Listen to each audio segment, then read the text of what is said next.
Midamu wamekubali kuingia kwenye mfumo wa siasa tulizokuwa nazo, lazima wafuate taratibu na sheria zilizopo katika nchi yetu.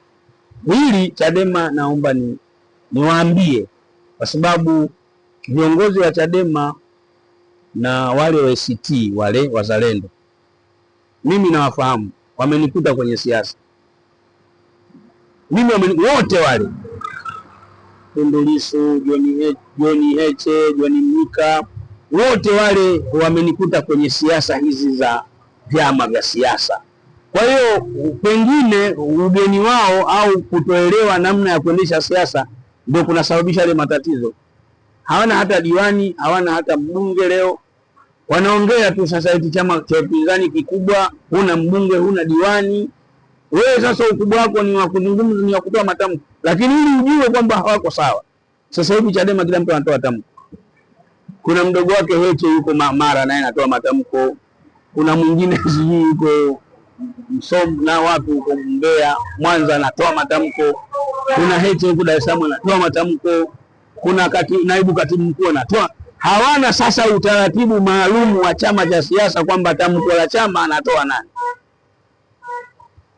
Kwa hiyo wao wakikataa kwa mujibu wa fikira zao ni sawa, na mimi natambua kama ni sehemu ya demokrasia, na huko ndio tukua kwa demokrasia. Sio kwamba lazima jambo moja muwe wote, lazima tuseme hiki hapana, lazima tuseme hiki hapana. Lakini kwa sababu hili ni jambo la kuliponya taifa, lazima watu waungane kwanza, twende tukakae, tusafiane nia ili tumalize yaliyotokea, tuondoe dukuduku zetu, tuanze upya. Tukigombana tuko humo ndani, lakini nchi watu wawe wamoja. Yaani hapa msingi ni Watanzania wawe wamoja.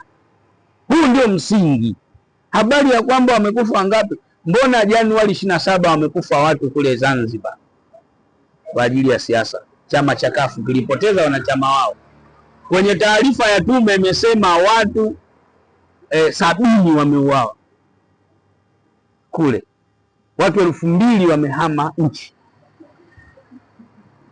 Mwisho wa siku watu walikaa wakazungumza, wakaleta ajenda mezani, mwisho kuanza serikali moja ya kitaifa ikaundwa mpaka leo kule iko ya kikatiba. Maisha yanafanyaje? Lazima tufike hatua wanasiasa, kukitokea jambo tukae kiamaliza.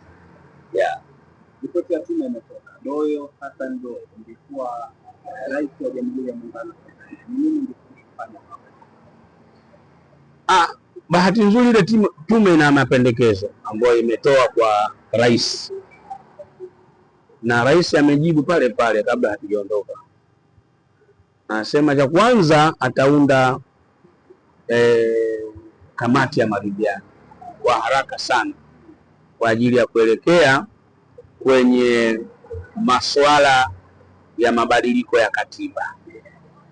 Hili si ndio deni la wanasiasa kwa serikali iliyoko madarakani, na amelizungumza. Kwa hiyo mimi nimefurahi na tunaunga mkono ile jitihada ya rais, na tutampa ushirikiano. Watanzania wampe ushirikiano, kwa sababu watu wanafikiri wakiongea hivi ni rais. Sio swala dogo kuongoza nchi. Mimi najua kwa sababu ni kiongozi.